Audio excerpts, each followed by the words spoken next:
பெய்கின்ற மழை நீர் முழுவதும் ஏரி குளம் குட்டையில நிரம்பி இருக்க வேண்டும் என்ற அடிப்படையில் குடிமராமத்து திட்டத்தை கொண்டாந்து விவசாய பங்களிப்போடு விவசாயிகளுக்கு விலை இல்லாம கொடுத்தோம். இந்த ஆட்சியதற்கு அதையெல்லாம் நிறுத்தப்பட்டு விட்டது. மீண்டும் அதிமுக ஆட்சியுடனே விவசாயிகள் வண்டல் மண் ஏரியில விலை இல்லாம அள்ளிக்கொள்ளலாம். தமிழ்நாட்டில் யார் ஆட்சியில இருக்கக்கூடாது என்பதற்காக நடக்கின்ற தேர்தல், யார் ஆட்சிக்கு வர வேண்டும் என்பதற்காக நடக்கின்ற தேர்தல். அப்படித்தானே? இது தமிழ்நாடு சட்டமன்றத்துக்கு தான் நடக்குது. முதலமைச்சருக்கு அது கூட தெரியல, பாவம். அப்படி ஒண்ணுமே தெரியாத பொம்மை முதலமைச்சர் நாட்டை ஆண்டு கொண்டிருக்கின்றார். இந்த ஆட்சி பொறுப்பேற்று 5 ஆண்டுல 5 லட்சம் கோடி கடன் வாங்கியிருக்கிறாங்க. இன்றைக்கு தமிழ்நாட்டில் இருக்கின்ற மக்கள் மீது கடன் சுமை சுமத்தியதுதான் இந்த ஆட்சியுடைய சாதனை. நம்முடைய ஏழை, நம்முடைய கிராமத்தில் இருக்கின்ற மக்கள், நகரத்தில் இருக்கின்ற மக்கள், ஏழை மக்கள் வீடு இல்லாம இருந்தா அதிமுக ஆட்சியுடன் அந்த ஏழைகளுக்கு கான்கிரீட் வீடு கட்டி தரப்படும். நிம்மதி ப்ராப்பர்ட்டி மேனேஜ்மெண்ட். கான்டாக்ட் 7667008800. பொன்மனச்சம்மல் புரட்சி தலைவர் எம்ஜிஆர், இதயம் புரட்சி தலைவி அம்மா, இருபெரும் தலைவர்களை வணங்கி இந்த அரங்கில் குழுமிருக்கின்ற அந்தியூர் தொகுதி வாக்காளர் பெருமக்கள் அத்தனை பேரும் இந்த அரங்கிலே குழுமி இந்த பூமியை குலுங்குகின்ற அளவிற்கு எழுச்சி, ஆரவாரம், மகிழ்ச்சி. இதுவே நடைபெறுகின்ற சட்டமன்ற பொதுத் தேர்தலில் அதிமுக வெற்றி பெறுவதற்கு இதுவே சான்று. இது விவசாயிகள் நிறைந்த பகுதி. இன்னைக்கு பெரும்பாலும் விவசாய பெருடி மக்கள் தான் இந்த பகுதியிலே வாழ்ந்து கொண்டிருக்கின்றார்கள். அந்தியூர் பகுதி எனக்கு பரிச்சாத்தமுள்ள ஒரு சட்டமன்ற தொகுதி. என்னுடைய அம்மா இந்த பகுதியை சேர்ந்தவர். அதனால இந்த பகுதியில் இருக்கின்ற பல பேர் எனக்கு நேரடியா தெரியும். என்னுடைய ஊர் 20 கிலோமீட்டர் சிலுவம்பாளையம். அதனால நீ எப்பொழுதும் என்னை வந்து எளிதா சந்திக்கலாம். ஆக நானும் ஒரு விவசாயி. விவசாயி படுகின்ற துன்பங்கள், துயரங்கள், வேதனைகள், விவசாய தொழிலாளி, 2 பேரும் ரத்தத்தை வியர்வையாக மண்ணிலே சிந்தி உழைக்கின்ற வர்க்கம் விவசாயி, விவசாய தொழிலாளி. இந்த தொழில் சிறக்க, இந்த தொழிலில் ஈடுபடுகின்ற விவசாய பெருடி மக்கள், விவசாய தொழிலாளிகள் அவருடைய வாழ்வாதாரம் ஏற்றப்பட, பொருளாதார மேம்பாடு அடைய அனைத்து இந்திய அண்ணா திராவிட முன்னேற்ற கழக அரசு உங்களுக்கு துணை நிற்கும். அதிமுக ஆட்சி இருந்தனால்தான் கடந்த சட்டமன்ற தேர்தலில் 2016 2021 2 முறை விவசாயிகள் வாங்கிய தொடக்க வேளாண் கூட்டுறவு சங்கத்தில் வாங்கிய பயிர்க்கடன் தள்ளுபடி செய்யப்பட்டது. இன்றைக்கு விவசாய பணிகள் தடையில்லாமல் நடைபெறுவதற்கு மும்முனை மின்சாரம் 24 மணி நேரம் கொடுத்தோம் அதிமுக ஆட்சியில். இன்றைய தினம் திராவிட முன்னேற்ற கழக ஆட்சி பொறுப்புக்கு வந்த பிறகு அதையெல்லாம் ஷிப்ட் முறையில் மாற்றி இன்றைக்கு பகல்ல ஒரு குறிப்பிட்ட நேரம், பிறகு இரவுல எப்படி வேளாண் பணிகள் மேற்கொள்ள முடியும். ஆக இதையெல்லாம் ஒரு விவசாயி என்ற ஒரு உணர்வோடு நான் முதலமைச்சராக இருந்த காலகட்டத்தில் விவசாயிகள் பணிகள் தடையில்லாமல் நடைபெற பகலிலே மும்முனை மின்சாரம் நான் கொடுத்தேன். அதே போல ஏரி குளம் குட்டை பல ஆண்டுகளாக அந்த வண்டல் மண் அல்லாமல் அந்த ஏரிகளுடைய கொள்ளளவு குறைந்து போய்விட்டது. பெய்கின்ற மழை நீர் முழுவதும் ஏரி குளம் குட்டையில நிரம்பி இருக்க வேண்டும் என்ற அடிப்படையில் குடிமராமத்து திட்டத்தை கொண்டாந்து விவசாய பங்களிப்போடு விவசாயிகளுக்கு விலை இல்லாம கொடுத்தோம். ஏரி மண்ண விலை இல்லாம அள்ளிட்டாங்க. அந்த வண்டல் மண் விவசாய நிலத்திற்கு அடி உரமாக பயன்பட்டது. வேளாண்மை பணிகள் சிறந்தது, நல்ல விளைச்சல் கொடுக்கப்பட்டது. இந்த ஆட்சியதற்கு அதையெல்லாம் நிறுத்தப்பட்டு விட்டது. மீண்டும் அதிமுக ஆட்சியுடனே விவசாயிகள் வண்டல் மண் ஏரியிலே விலையில்லாம அள்ளிக்கொள்ளலாம். அதே போல இங்க செங்கல் சூளை அதிகமா வச்சிருக்கிறீங்க. அண்ணா திமுக ஆட்சியில செங்கல் சூளை வைத்திருக்கின்ற அந்த நிறுவனங்கள் பல்லாயிரக்கணக்கான பேருக்கு வேலை வாய்ப்பை கொடுத்துட்டு இருக்கிறீங்க. இந்த ஆட்சி வந்த பிறகு அதுக்கு ஒரு நெருக்கடி தந்திருக்கிறாங்க. மீண்டும் அண்ணா திமுக ஆட்சி மலர்ந்தவுடன் செங்கல் சூளையில் இருக்கின்ற நெருக்கடி தீர்க்கப்படும். அதே போல இந்த பகுதியில் மணியாட்சி திட்டம் அண்ணா திமுக ஆட்சியில அந்த திட்டத்தை நிறைவேற்றுவதற்காக அந்த முதற்கட்ட பணி துவங்க நாங்க நிதி ஒதுக்கணும். இந்த ஆட்சி வந்த பிறகு அது கிடப்புல போட்டாங்க. அந்த மணியாட்சி திட்டத்தை மீண்டும் அண்ணா திமுக ஆட்சி வருகின்ற பொழுது அதுக்கு உண்டான நடவடிக்கை மேற்கொள்ளப்படும். இருக்கின்ற ஏரி குளம் குட்டை அனைத்து நீர் நிரப்பி நிலத்தடி நீரை உயரச் செய்து விவசாயிகளுக்கு தேவையான நீர் கிடைக்கும். குடிப்பதற்கு தேவையான நீரை அண்ணா திமுக ஆட்சியிலே உங்களுக்கு உருவாக்கி தரப்படும் என்ற செய்தி இந்த நேரத்தில் தெரிவிக்கிறேன். ஏன்னா இந்த பகுதியில் முழுக்க விவசாயத்தை நம்பி வாழ்ந்து கொண்டிருக்கின்றார்கள். ஆக அந்த விவசாயிகளுடைய வாழ்வாதாரம் ஏற்றப்பட வேண்டும் என்பதற்காக நான் வெளிநாடு சென்ற பொழுது பஃபலோ பால் பண்ணைக்கு போனேன். ஒரு பசு ஒரு நாளைக்கு 65 லிட்டர் பால் கொடுக்குது. ஒரு பசு ஒரு நாளைக்கு 65 லிட்டர் பால்.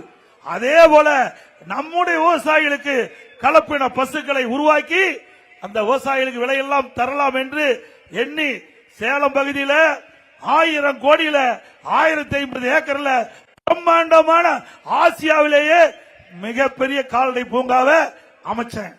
இந்த ஆட்சி வந்த பிறகு அரசியல் கால் பிடிச்சது காரணமா கிடப்புல போட்டுக்கிறாங்க.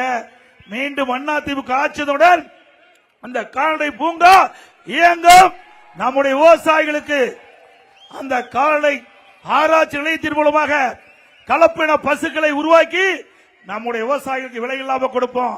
அப்படி நம்முடைய பகுதி சீதோசன நிலைக்கு தக்கவாறு கலப்பின பசுக்களை உருவாக்கி விவசாயிகளுக்கு விவசாய தொழிலாளருக்கு கொடுக்கின்ற பொழுது ஒரு நாளைக்கு 40 லிட்டர் பால் கொடுக்கும். நம்ம 3 பசு வச்சு பால் கறப்பதற்கு போல ஒரு பசு வச்சு அந்த பாலை கறக்கலாம். அது முழுக்க விவசாயிகளுக்கு விலையில்லாம கொடுக்கப்படும்.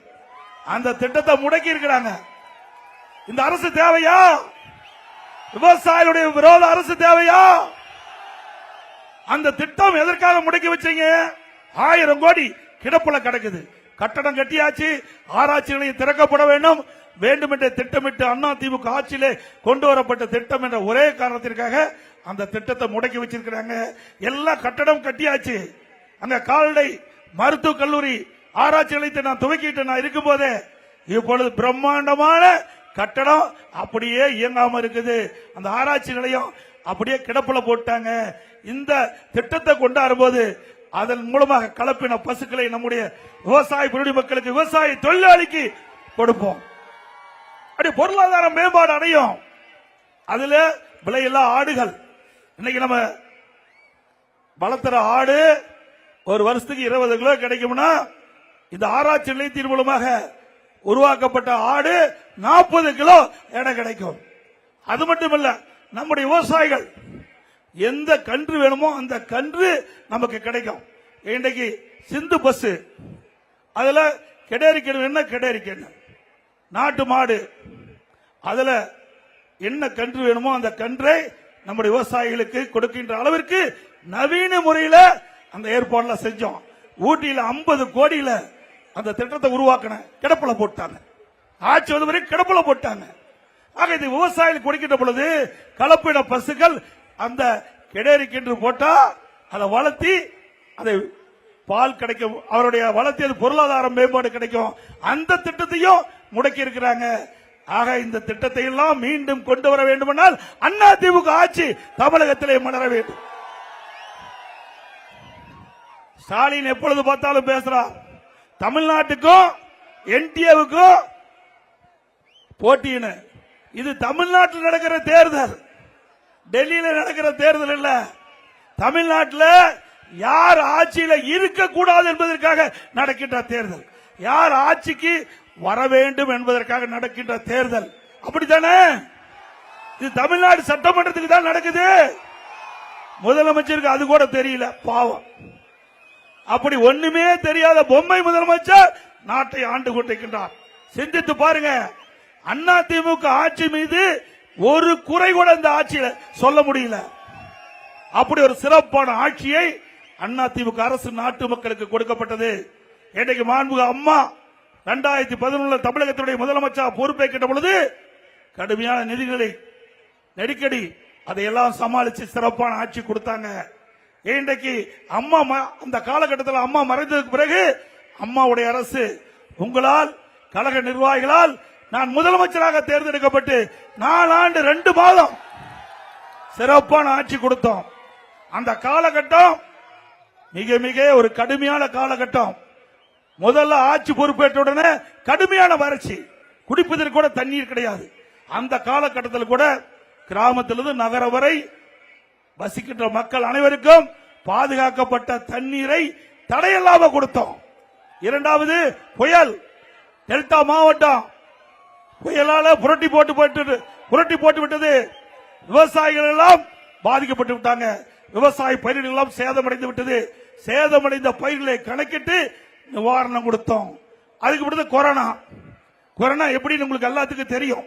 ஓராண்டு நம்ம வெளியிலே வர முடியல. காற்றிலே வைரஸ், அந்த வைரஸால் கொரோனா பாதிக்கப்பட்டால் உயிருக்கு ஆபத்து ஏற்பட்டுவிடும். அப்படிப்பட்ட காலகட்டத்தில் கூட ஒரு சிறப்பான ஆட்சி கொடுத்தோம். இந்தியாவிலேயே கொரோனா காலத்தில் அந்த கொரோனா வைரஸ் பரவலை தடுத்த முதல் மாநிலம் தமிழ்நாடு.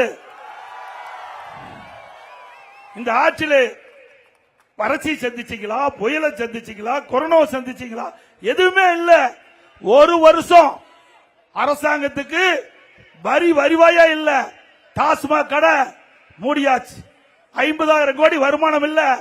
ரோட் டாக்ஸ் வருமானம் கிடையாது. பத்திரப்பதிவு வருமானம் கிடையாது. ஜிஎஸ்டி வருமானம் கிடையாது. எக்ஸைஸ் கிடையாது. அதே போல பெட்ரோல் டீசல் விற்பனை கிடையாது, மூடப்பட்டிருந்தது ஒரு வருஷம். இப்படிப்பட்ட காலகட்டத்தில் கூட இந்தியாவிலேயே மைனஸ் ஆகாம, பொருளாதார நெருக்கடி இல்லாம நிதி மேலாண்மையை சரி செய்த ஒரே மாநிலம் தமிழ்நாடு. இன்றைக்கு என்ன வறட்சி வரல, புயல் வரல, வெள்ளம் வரல, கொரோனா வரல. வருமானம் 24-25 ஆண்டு அரசாங்கத்துக்கு வந்த வருமானத்தை விட இப்பொழுது 1,36,000 கோடி இந்த அரசுக்கு கூடுதலா வருமானம் வருது. இப்படி கூடுதலா வருமானம் வந்து கடனை வாங்கிட்டு இருக்கார். இந்த ஆட்சி பொறுப்பேற்று 5 ஆண்டுல 5 லட்சம் கோடி கடன் வாங்கி இருக்கிறாங்க.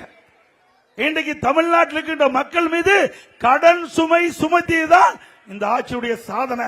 வேற எந்த சாதனையும் கிடையாது. இந்த கடன்லாம் நீங்க தாங்க கட்ட வேணும். என்னமோ வந்தோம், பேச்ச கேட்டோம், போனோம்னு நினைச்சுக்காதீங்க. இதையெல்லாம் தமிழ்நாடு மக்கள் தான் இந்த கடனை கட்டியா வேணும். எப்படி கட்டுறாங்க? வரி போட்டு வரி மூலமாக வசூல் செய்தான் கடனை கட்ட வேண்டிய சூழ்நிலைக்கு தள்ளப்பட்ட அரசாங்கம். நம்ம தமிழ்நாட்டு மக்களை கடனாளிக்கு அரசாங்கம் தேவையா? ஒரு பக்கம் வருமானம் அதிகம், ஒரு பக்கம் கடன் வாங்கிட்டு இருக்கிறீங்க. புதிய திட்டம் அல்ல. என்ன திட்டத்தை கொண்டாந்தீங்க? எந்த ஒரு புதிய திட்டத்தையும் தமிழ்நாட்டு மக்களுக்கு கொடுக்கல.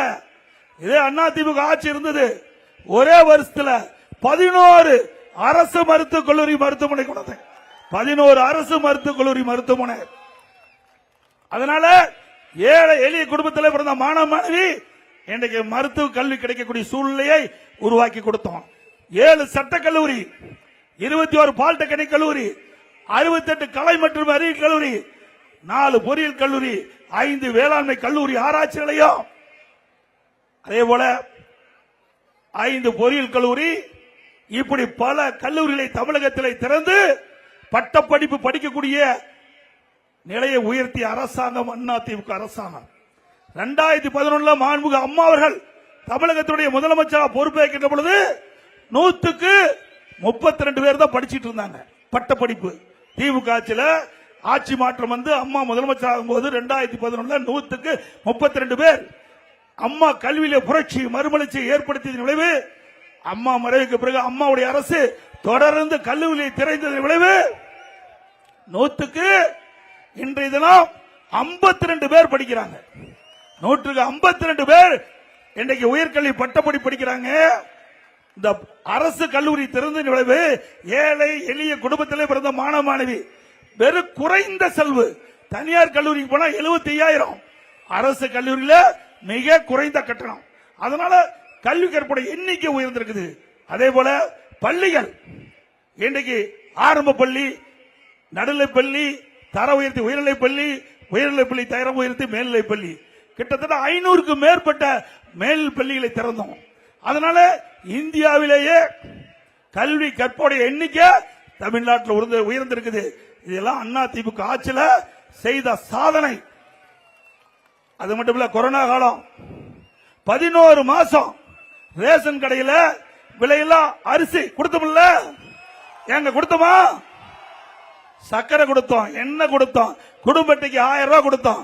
அந்த காலகட்டத்தில் வருமானமே கிடையாது அரசாங்கத்துக்கு. 40,000 கோடி கடன் வாங்கி அந்த கொரோனா காலத்தில் மக்களுக்கு தேவையான உதவிகளை செஞ்சோம். அப்படிப்பட்ட காலகட்டத்தில் நம்முடைய தைப்பொங்கல், நம்முடைய கிராமத்தில் இருக்கின்ற மக்கள் எல்லாம் சிறப்பா தைப்பொங்கல் கொண்டாட வேண்டும் என்பதற்காக எல்லா குடும்பத்துக்கு 2,500 ரூபாய் முதல்ல கொடுத்தேன். நாங்க தான் 2,500 ரூபாய் பொங்கல் தோப்பு கொடுத்தோம்.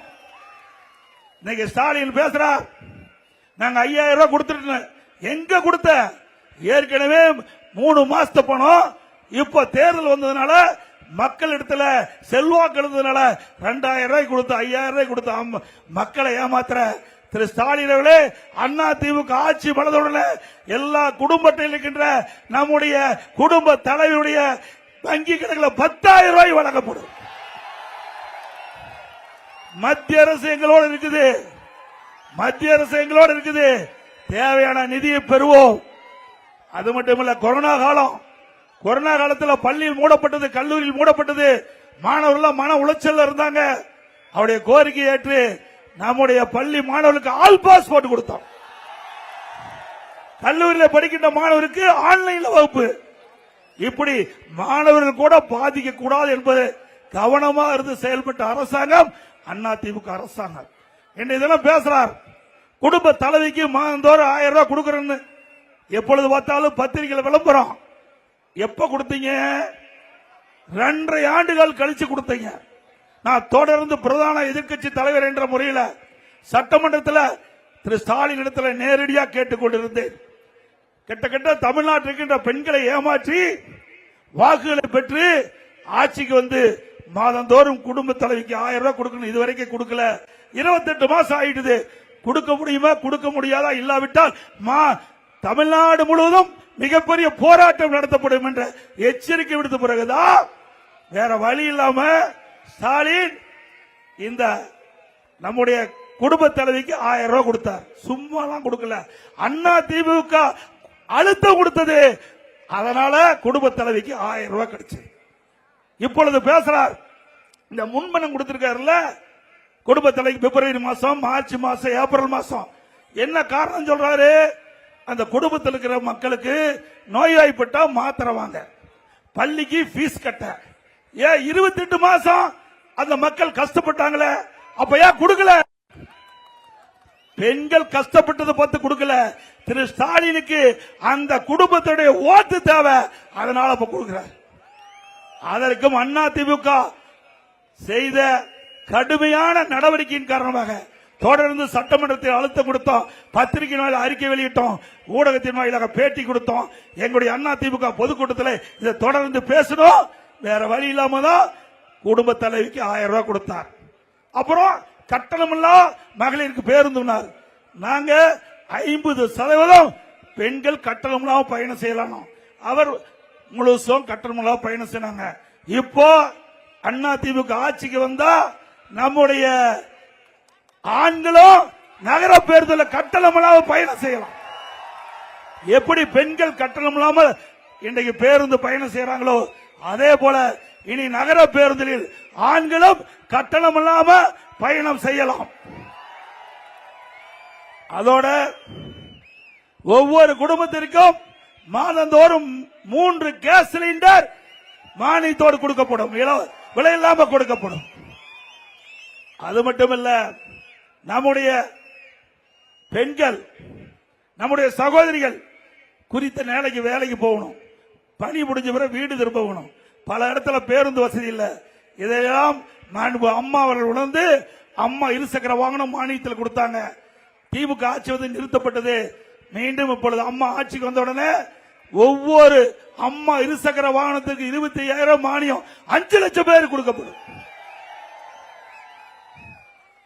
அதோட நம்முடைய குடும்ப தலைவிக்கு இப்பொழுது 1000 ரூபாய் தான் கொடுக்கிறாங்க. அண்ணா திமுக ஆட்சி மலர்ந்தவுடனே 2000 ரூபாய் வழங்கப்படும். ஒவ்வொரு தை பொங்கல் போதும் தை பொங்கல் பரிசு 1000 ரூபாய் கொடுக்கப்படும். அதோட தீபாவளி என்று நம்முடைய சகோதரிக்கு பட்டு சேலை வழங்கப்படும். தாலிக்கு தங்கம் திட்டம் நிறுத்தப்பட்டது, மீண்டும் கொடுப்போம். அப்ப அந்த திருமண உதவி திட்டத்தின் கீழே நம்முடைய மணப்பெண்ணுக்கும் மணமகனுக்கும் பட்டு வேஷ்டி பட்டு சேலை வழங்கப்படும்.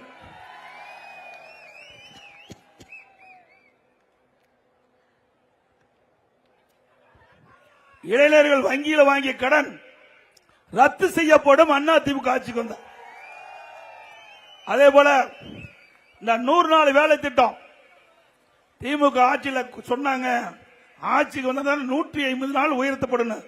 உயர்த்தவே இல்லை. பல முறை நான் சட்டமன்றத்தில் கோரிக்கை வச்சேன்.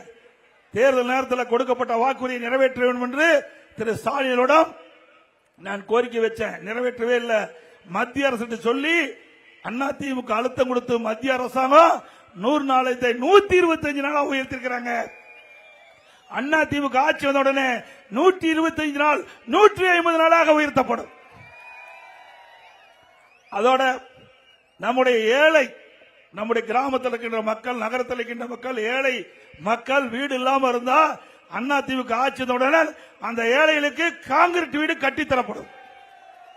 பட்டியலின மக்கள், அருந்தியர் மக்கள், ஆதிராட மக்கள், பட்டியல் மக்கள், மலைவாழ் மக்கள், இவரெல்லாம் குடும்பத்தில் வயது வந்த பிறகு ஆண்களுக்கு திருமணமாகி தனி குடித்தனம் போனா அவர் வீடு இல்லாம இருக்கிறாங்க. அப்படி இருக்கின்ற அந்த தனி குடித்தனம் சென்ற அவர்களை கணக்கிட்டு அவர்களுக்கு தேவையான வீடுகள் கட்டுவதற்கு நிலம் வாங்கி அற்புதமான காங்கிரீட் வீடு அந்த பட்டியலின மக்களுக்கு கட்டி கொடுக்கப்படும்.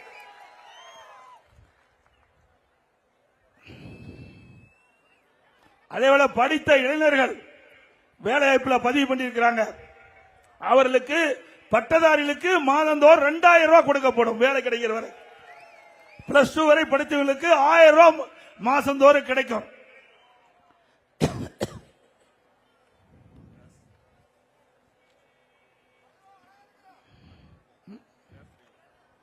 அதே போல திராவிட முன்னேற்ற கழகம் பல அறிவிப்புகள் கொடுத்தாங்க. 525 அறிவிப்புகள் கொடுத்தாங்க. எல்லாம் நிறைவேற்றினாங்களா?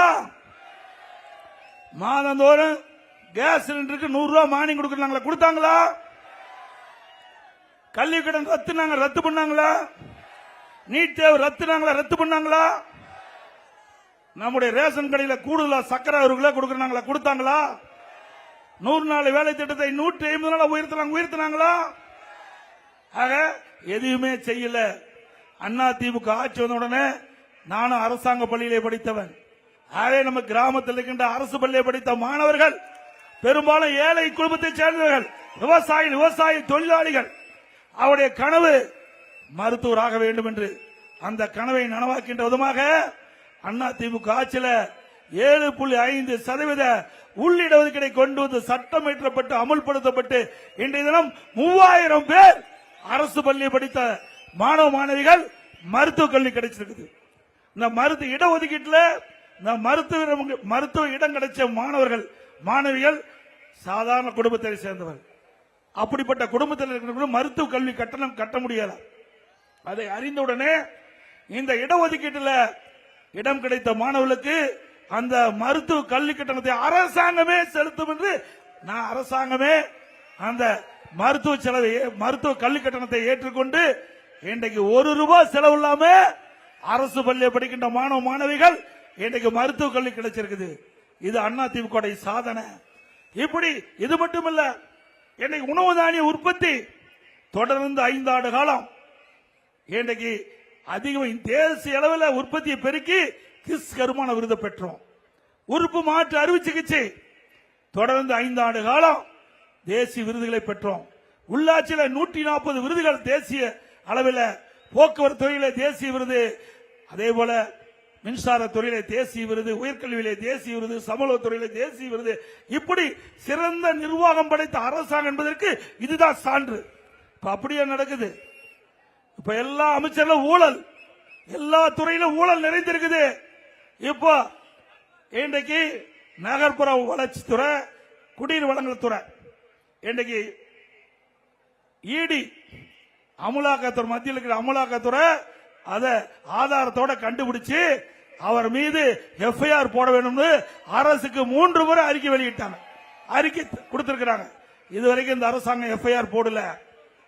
ஆக எஃப்ஐஆர் நாங்க நீதிமன்றத்துக்கு போன அண்ணா திமுக சார்பாக உடனே நீதிமன்றம் உண்டான நடவடிக்கை எடுக்க வேண்டும் உத்தரவு போட்டிருக்குது.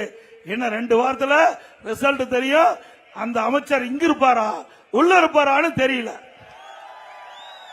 டாஸ்மாக் கடை, இன்னைக்கு டாஸ்மாக் கடையில் பாத்தீங்கன்னா தமிழ்நாட்டில் ஒரு நாளைக்கு 1.5 கோடி பாட்டில் விக்குது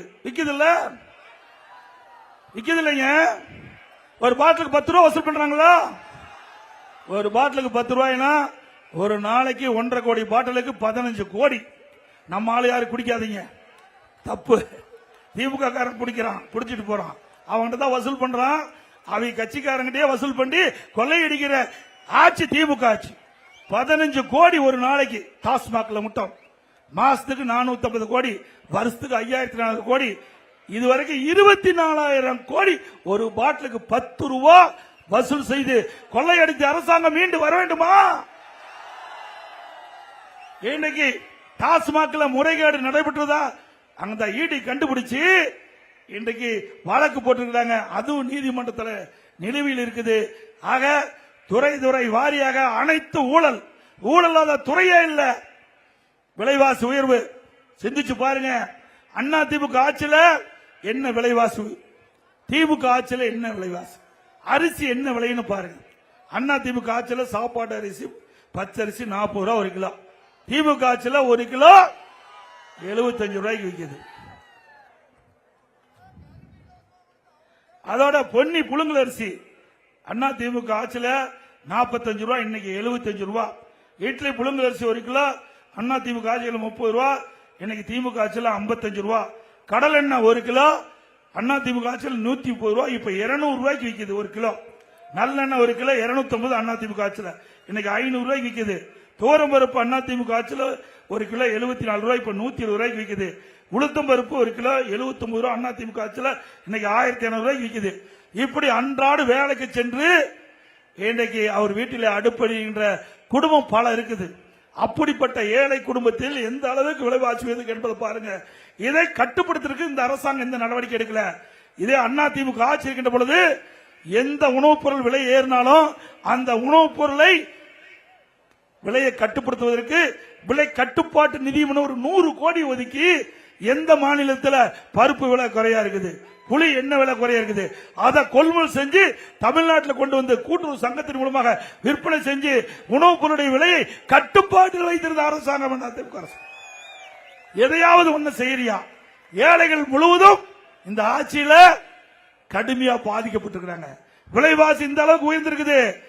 மந்திரி முதலமைச்சர் கவலையில தினம் போட்டோ ஷூட், தினம் பத்திரிகை விளம்பரம், தினம் ஒரு நாளைக்கு 2 கோடி ரூபாய் பத்திரிகை விளம்பரம், 30 நாளைக்கு 60 கோடி ரூபாய் மக்களுடைய வரிப்பணம் மீனடிச்சிட்டு இருக்கிறார். இவருக்கு விளம்பரத்துக்காக அரசாங்க பணத்தை பயன்படுத்துவது கண்டனத்துக்குரியது. அது மட்டும் இல்ல, இவருடைய அப்பாவுக்கு எழுதாத பேனாவை கடல்ல கொண்டு வைக்கிறதுக்கு 82 கோடி மக்களுடைய வரிப்பணத்தை எடுக்கிறார். இது நியாயமா?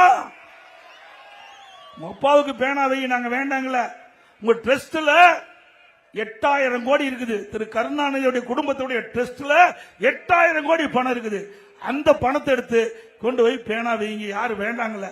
அப்புறம் இப்ப வந்திருக்கிறார் திரு ஸ்டாலினுடைய மகன் உதயநிதி, கார் பந்தயம் வேணுமா?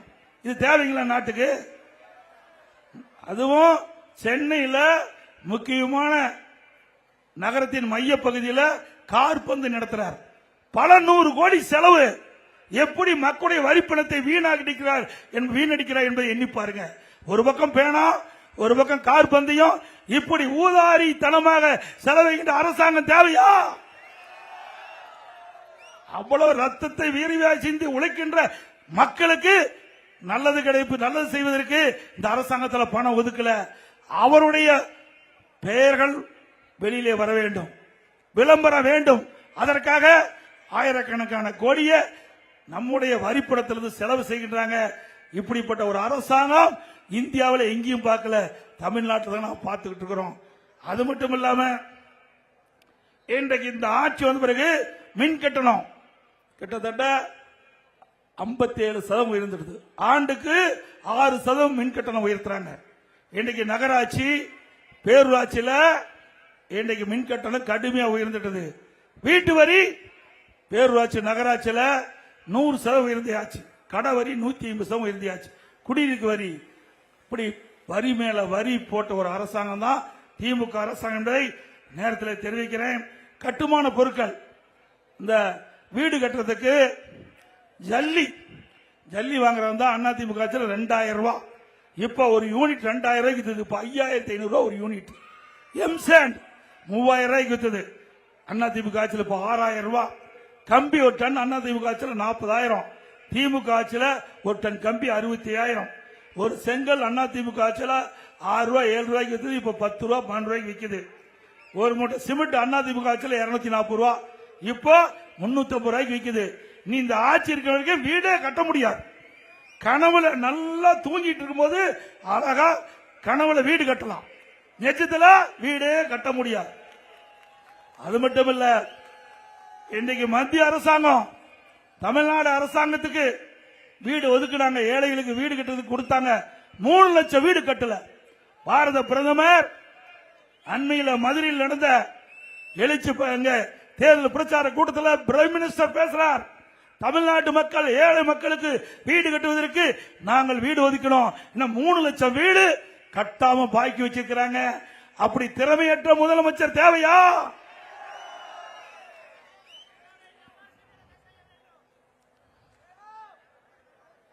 அதோட எங்க பார்த்தாலும் கொலை, கொல்ல, திருட்டு, வழிப்பறிவு, பாலியல் வன்கொடுமை நடக்காத நாளே இல்லை. இன்னைக்கு எல்லாம் போதை ஆசாமிகளால இந்த பிரச்சனை நடக்குது.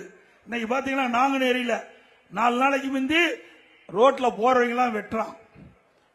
சிவகங்கையில நேற்றைக்கு முன்தினம் அதே மாதிரி ரோட்ல போறவங்க எல்லாம் வெட்டி சாய்க்கிறாங்க. இப்படி சர்வசாதாரணமா கொலை நடக்குது. இதுக்கு என்ன காரணம்? எல்லாம் கஞ்சா போதை ஆசாமிகள். இன்றைக்கு இந்த ஆட்சி வந்ததிலிருந்து இன்று வரை போதைப் பொருள் நடமாட்டத்தை தடுக்க முடியல.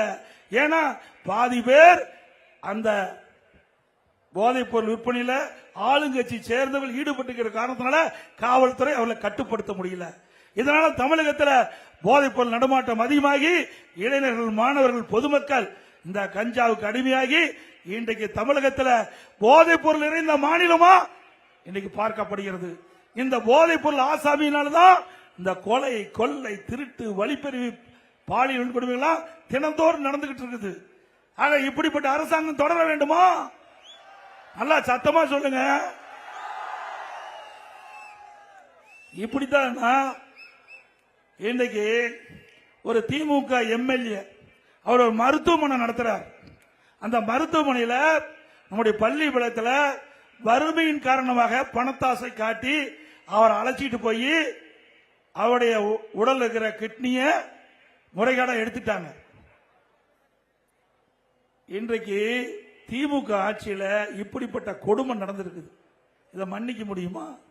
ஒரு அரசாங்கத்தில் ஒரு எம்எல்ஏ, சாதாரணம் இல்ல, ஒரு ஆளுங்கட்சி சேர்ந்த எம்எல்ஏ அவருடைய மருத்துவமனையில் ஏழைகளுடைய வறுமையை பயன்படுத்தி இன்றைக்கு கொடுமையான செயல்ல அந்த கிட்னிய இன்றைக்கு முறைகேடா எடுத்திருக்கிறாங்க. நீங்க வந்திருக்கிறவங்க எல்லாம் திமுக மருத்துவமனையில் போய் ஏதாவது ஆபரேஷன் பண்ணியிருந்தா போய் ஸ்கேன் பண்ணி பாத்துங்க. என்ன உள்ள இருக்கிற உறுப்பு இருக்குதா இல்லையா? நமக்கு என்ன தெரியும்? கிட்னி எடுத்திருப்பான்.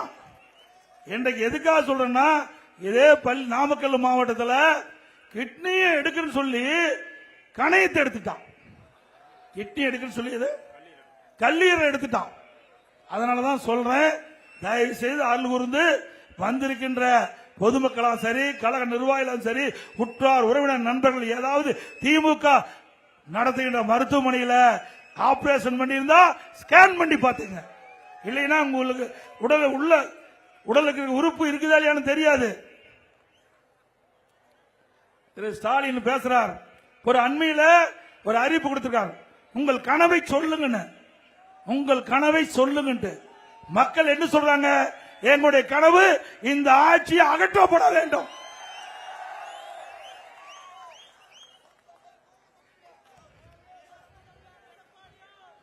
அதே போல இன்றைய தினம் அதிமுக ஆட்சி பல திட்டங்களை கொண்டாந்து நிறைவேற்றிருக்கிறோம். இன்னும் பல திட்டங்களை நாங்கள் கொண்டாட இருக்கிறோம். நம்ம பகுதியில் இருக்கின்ற நான், இந்த பகுதி அந்தியூர் பகுதியில் முழுமையா எனக்கு தெரிஞ்ச பகுதி. அதனால நம்முடைய மக்களுக்கு, அந்தியூர் தொகுதியில் இருக்கிற மக்களுக்கு என்னென்ன தேவையோ அதையெல்லாம் அதிமுக ஆட்சி வந்தவர்கள் நிச்சயமாக உங்களுக்கு செய்து கொடுப்போம் என்பதை நேரத்தில் தெரிவிக்கிறேன். இன்றைக்கு அந்தியூர் சட்டமன்ற தொகுதியில் சுமார் 2500 பேர் இந்த குடும்ப கால் மிதி தொழிலை நம்பி இருப்பதா சொன்னாங்க. அவர்களுக்கெல்லாம் கடன் வசதி செய்து கொடுக்க வேண்டும். இந்த தொழில் சிறப்பாக நடக்க அரசு உதவி செய்ய வேண்டும் இருக்காங்க. அதிமுக ஆட்சியவர்கள் இந்த தொழில் ஈடுபட்டுள்ளவர்களுக்கு உதவி செய்யப்படும். அதேபோல பர்கூர் பகுதியில் இருக்கிற மக்கள் அவர்கள் நீண்ட நாள் கோரிக்கை, நாட்டின மாடுகள், பர்கூர் நாட்டின மாடுகள் மற்றும் மலை மாடுகள், ஆடுகள் மேய்ச்சல் செய்வதற்கு ஏற்பட்டுள்ள தடனை அவள் நீக்க வேண்டும் என்று கேட்டிருக்கிறாங்க. ஏற்கனவே அவர்களுக்கு என்ன நிலை இருந்ததோ இந்த நாட்டின மாடுகள், மலை மாடுகள், ஆடுகள் அவர்களுடைய மேய்ச்சலுக்கு தேவையான வசதி செய்து கொடுக்கப்படும். அதிமுக ஆட்சி உள்ளனர். அதே வனச்சர கட்டுப்பாட்டில் உள்ள 4 குக்கிராமங்கள் வேளாம்பட்டி, சுண்டப்பூர், தொல்லி, குட்டையூர் இதெல்லாம் சாலை இல்லாமல் இருக்குது. இன்றைக்கு வனத்துறையின் மூலமாக முழுமையான அனுமதி பெற்று அந்த மக்கள் தடையில்லாமல் சென்று வர தார் சாலை அமைக்கப்படும். அதிமுக ஆட்சி இருந்த பொழுது இங்க தாலுகா அலுவலகம் புதுசாக உருவாக்கணும். அந்தியூர்ல தனி தாலுகாவா கொடுத்தோம். அதுபோல பர்கூர் மேற்கு மலை மணியாச்சி ஓடையில மேம்பாலம் அமைக்கப்பட்டு பல்வேறு குக்கிராமங்களுக்கு புதிய பேருந்து வழித்தடம் ஏற்பட்டு நீண்ட கால கோரிக்கையை நிறைவேற்றப்பட்டது. தமிழ்நாடு கர்நாடக பர்கூர் வழியாக இணைப்பு சாலை 72 கோடியில அகலப்படுத்தப்பட்டது. அத்தானில புதிய துணைமின் நிலையம் 11 கோடியில கட்டி கொடுத்தோம். அந்தியூர் பேரூராட்சி, வாணிப்புதூர் பேரூராட்சி, மாத்தூர் ஊராட்சி, டிஎன்மலை ஒன்றிய பல கிராமங்களுக்கு புதிய குடிநீர் வசதி ஏற்படுத்தி கொடுக்கப்பட்டது. அந்தியூர் தொகுதியில் உள்ள பல்வேறு பகுதி மக்கள் 5000 பேருக்கு இலவச பட்டா கொடுக்கப்பட்டது. மாத்தூர் குன்னந்தோட்டம் புதிய பாலம் கட்டி கொடுத்தோம். அத்தானி செம்பிளிச்சாம்பாளையம் பகுதியில் உணவு தானிய மற்றும் நெல் சேமிப்பு கிடங்கு அமைக்கப்பட்டது. பர்கூர் மலை பகுதியில் மலைவாழ் மக்களுக்கு மருத்துவமனை அமைக்கப்பட்டது. அத்தானி மற்றும் கூலூர் ஆரம்ப சுகாதாரம் மேம்படுத்தப்பட ஆரம்ப சுகாதாரம் 30 படுக்கை கொண்ட ஆரம்ப சுகாதாரம் தரம் உயர்த்தப்பட்டது. அந்தியூர் சட்டமன்ற தொகுதி முழுவதும் பிரதான சாலையில் விரிவாக்கம் செய்யப்பட்டு மக்கள் தடையில்லாமல் போக்குவரத்து வழிவகை செய்யப்பட்டது. பர்கூர் மலை கிராமத்தில் புதிய துண்டு நிலையம் அமைக்கப்பட்டது. கோரிக்கை கொடுத்திருக்கிறீங்க. அந்தியூர் பகுதியில் உள்ள ஏரி குளங்களுக்கு நீர் இருப்ப நான் ஏற்கனவே சொன்னேன். மணியாட்சி திட்டத்தை கொண்டு வர வேண்டும் என்று கேட்டுக்கிறீங்க. நான் முதலமைச்சர் அந்த காலத்தில் அந்த திட்டம் டிபிஆர் விரிவான திட்ட அறிக்கை தயார்படுவதற்கு ஒரு அமௌண்ட் ஒதுக்கணும். இந்த ஆட்சியில் கிடப்பில் போட்டாங்க. கணக்கம்பாளையம் கிராம வேதபாறை நீர்த்தேக்க திட்டம் நிறைவேற்ற நடவடிக்கை எடுக்கப்படும். குறுகிய அத்தானி கள்ளிப்பட்டி ஓடை மேடு மேம்புள்ள பாலம் அகலப்படுத்தி நடவடிக்கை எடுக்கப்படும். மங்களாப்பூர் புளியம்பட்டி ஆற்று பாலம் அமைக்க நடவடிக்கை எடுக்கப்படும். அந்தியூர் பகுதியில் உள்ள நில குடியேற்ற சங்கத்தின் மூலம் விவசாயம் செய்து கொண்டுள்ள சுமார் 1000 குடும்பங்களுக்கு சங்க தலைவர் பெயரில் உள்ள கூட்டுப்பட்டாவரை நீக்கி அவரவர் பெயருக்கு தனிப்பட்டா வழங்க நடவடிக்கை எடுக்கப்படும். பர்கூர் மலைப்பகுதிக்கு புதிய தனி துணை மின் நிலையம் அமைக்கப்பட்டு விவசாயிகளுக்கு தேவையான தடையில்லா மின்சாரம் மின் இணைப்பு வழங்கப்படும். அம்மாப்பேட்டை ஒன்றிய பகுதி மக்கள் கோரிக்கை தோணி மடுவு திட்டத்தை நிறைவேற்ற நடவடிக்கை எடுக்கப்படும். அந்தியூர் தொகுதியில் உள்ள சுமார் 2000 மீன்பிடி குடும்பங்கள் பாதிக்கப்பட்டதாக சொல்றீங்க. அவருக்கு தேவையான மீன்பிடி உரிமைகள் பெற்றுத்தர அரசுடைய நடவடிக்கை எடுக்கப்படும். அந்தியூர் சட்டமன்றத்தில் ஒதுக்கப்பட்ட விவசாயிகள் மற்றும் தொழில் செய்வோர் பயன்படும் வகையில் மும்முனை மின்சாரம் ஏற்கனவே நான் குறிப்பிட்டேன். விவசாயிகளுக்கு பகலிலே மும்முனை மின்சாரம் கிடைப்பதற்கு நடவடிக்கை எடுக்கப்படும். அந்தியூர் புதிய பேருந்து நிலையம் அமைக்க நடவடிக்கை எடுக்கப்படும். அம்மாபாளையம் அத்தானி பவானி ஆற்றினுக்கு குறுக்கே உயர்மட்ட பாலம் அமைக்க நடவடிக்கை எடுக்கப்படும். இப்படி பல திட்டங்கள் கோரிக்கை கொடுத்திருக்கிறீங்க. அதிமுக ஆட்சி மலர்ந்தவுடனே இந்த திட்டங்கள் எல்லாம் நிறைவேற்றப்படும் என்ற செய்தி இந்த நேரத்தில் தெரிவித்து, வருகின்ற சட்டமன்ற பொதுத் தேர்தலில் அனைத்து இந்திய அண்ணா திராவிட முன்னேற்ற கழக தலைமையிலே தேசிய ஜனநாயக கூட்டணி இணைந்து அதிமுக தேசிய ஜனநாயக இணைந்து இந்த தேர்தலை சந்திக்கிறோம். இந்த தேர்தலிலே நீங்க மிகப்பெரிய வாய்ப்பை தர வேண்டும் என்று கேட்டுக்கிறேன். அந்தியூர் சட்டமன்ற தொகுதி அதிமுக கோட்டை என்பதை நிரூபித்து காட்டுங்க.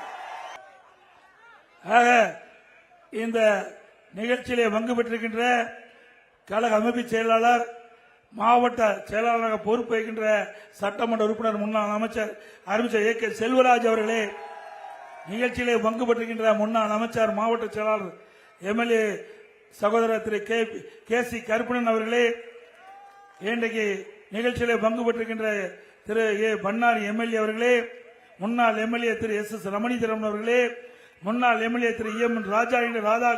ராஜாகிருஷ்ணன் அவர்களே, இன்றைக்கு அனைத்துலக எம்ஜிஆர் துணைச்செயலாளர் அறிவித்தார் கே.பி.எஸ். ராஜா அவர்களே, புரட்சித் தலைவர் பேரவை துணைச்செயலாளர் திரு வி.கே.சி. சிவகுமார் அவர்களே, கழக கொள்கை துணைச்செயலாளர் அறிவித்த கோபி காளிதாஸ் அவர்களே, திரு ஜி.எம். விவேகானந்தம் அவர்களே, திரு ஏ.டி. சசிபிரபு அவர்களே, டாக்டர் எஸ். மகேஷ் ராஜா அவர்களே, திரு எஸ்.பி. பழனிசாமி அவர்களே, திரு டி. தனகோடி அவர்களே, திரு எம்.ஜி. பழனிசாமி அவர்களே, திரு ஆர். அரவிந்த் அவர்களே, டாக்டர் அருள்மணி கார்த்திகேயன் அவர்களே, வழக்கறிஞர் திரு டி. வி.என்.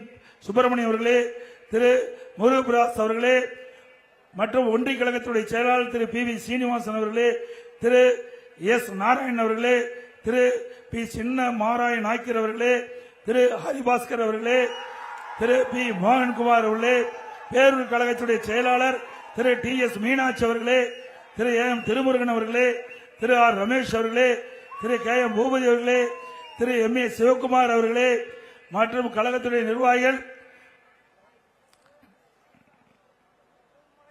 நம்முடைய கூட்டணியில் அங்கமைக்கின்ற பாஜக மாவட்ட தலைவர் திரு எஸ். எம். செந்தில்குமார் அவர்களே, பாஜக தேசிய கட்சியை சேர்ந்த திருமதி கலைவாணி விஜயகுமார் அவர்களே, பாஜக கட்சியை சேர்ந்த திரு முன்னாள் எம்எல்ஏ திரு கே. வி. ராமநாதன் அவர்களே, பாமக மாவட்ட செயலாளர் திரு ஏ. ஜெகதீஷ் அவர்களே, தலைவர் பாட்டாளி மக்கள் கட்சி தலைவர் திரு சி. ராஜேந்திரன் அவர்களே, பாமக கட்சியை சேர்ந்த திரு எஸ். எல். பரமசிவம் அவர்களே, அம்மா மக்கள் முன்னேற்ற கழகத்தைச் சேர்ந்த மாவட்ட செயலாளர் திரு டி. மதிவாதன் அவர்களே, மற்றும் அம்மா மக்கள் முன்னேற்ற கழகத்தைச் சேர்ந்த மாவட்ட தலைவர் திரு பச்சா கவுண்டர் அவர்களே, அமமுக பேரூராட்சி செயலாளர் திரு ஆர். ஈஸ்வரன் அவர்களே, தமாக ஈரோடு மாவட்ட தலைவர் திரு கே. பிரகாஷ் அவர்களே, மறுபடியும் தமாக திரு வசந்தகுமார் அவர்களே, தமாக எம்.ஜி.எஸ். விஜயகுமார் அவர்களே, மற்றும் நிகழ்ச்சியிலே பங்கு பெற்றுகின்ற நம்ம கூட்டணி கட்சியை சேர்ந்த பல்வேறு கட்சியை சேர்ந்த தலைவர்களே, நிர்வாகிகளே, தொண்டர்களே, பெரியோர்களே, தாய்மார்களே, கழகத்திலே பல்வேறு பொறுப்புகளை வைக்கின்ற நிர்வாகிகளே, கழக உடன்பிறப்புகளே, விவசாயிகளே, விவசாய தொழிலாளர்களே, பத்திரிகையாளர் ஊடகங்களே, அத்தனை பேருக்கும் என்னுடைய நன்றி கலந்த வணக்கத்தை தெரிவித்து, வருகின்ற சட்டமன்ற தேர்தலில் அனைத்து இந்திய அண்ணா திராவிட முன்னேற்ற கழக வேட்பாளருக்கு இரட்டை லட்சத்திலே வாக்களித்து வெற்றி பெற செய்யும். நம்முடைய கூட்டணிக்கு சென்றா அந்த கட்சியுடைய வேட்பாளர் அந்த சின்னத்துக்கு வாக்களிக்க என்று கேட்டு, மக்களை காப்போம், தமிழகத்தை மீட்போம்,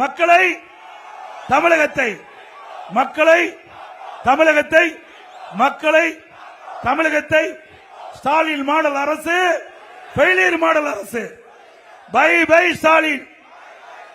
இந்த சிறப்பான நிகழ்ச்சி ஏற்பாடு செய்த மாவட்ட செயலாளர்களுக்கும், ஒன்றிய கழக செயலாளர்களுக்கும், நகர கழக செயலாளர்களுக்கும், கூட்டணி கட்சி சேர்ந்த தலைவர்களுக்கும், நிர்வாகிகளுக்கும், வருகின்ற அத்தனை பேருக்கும் நன்றி, வணக்கம்.